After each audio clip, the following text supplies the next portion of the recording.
Salut, ce matin, je te montre comment remplacer une partie d'un lettrage pour mettre une lettre différente à ta guise, un peu plus funky. Ça peut être un peu difficile. Disons, moi, je veux remplacer le E du mot science qui est ici. Si je prends juste l'outil efface, je remets mon bon E par-dessus. Visuellement, à l'écran, c'est bien.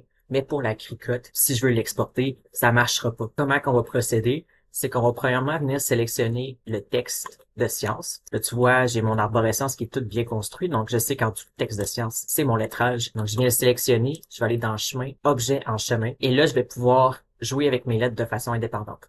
Donc, moi, ce que je cherche à faire, c'est de supprimer le E. Donc, tu fais une sélection groupée. En ce moment, je n'ai plus le E du mot science, et je vais venir importer une image pour le E de l'escale que je vais venir recréer par en dessous. Je vais aller chercher dans mes fichiers. Euh, Je prends mon curseur pour le déplacer puis le mettre à la bonne place. Mon image est venue s'imbriquer en dessous du texte de science. Pour moi, c'est correct parce que c'est là que je vais le travailler.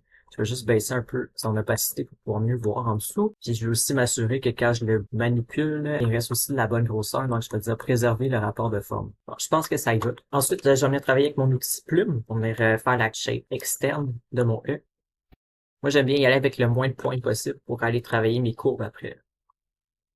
Comme là, je te dis, c'est ça, tu peux bouger ton point. Tu peux jouer aussi avec les petits cercles pour modifier ta courbe.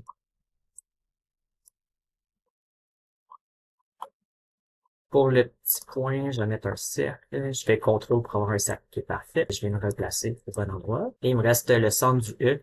Là, pour voir en dessous, je vais venir baisser l'opacité. Je reprends l'outil plume, je fais mon triangle et je vais venir travailler. Là, c'est quand même important que ton triangle soit par-dessus ta lettre parce qu'on va venir faire une différence entre ta lettre et le centre du E. Donc, je sélectionne mes deux dans le chemin. Je vais faire une différence. Fait que je peux ramener après ça mon opacité à 100%. Je vais pouvoir cacher mon image ici. Là, ensuite, je peux juste venir faire copier, CTRL-C, CTRL-V, et on ramène tout ce monde-là au deuxième E. Fait que voilà, c'est comme ça qu'on va venir faire des lettres custom dans du lettrage qui est déjà par défaut dans le logiciel. J'espère que ça t'a aidé.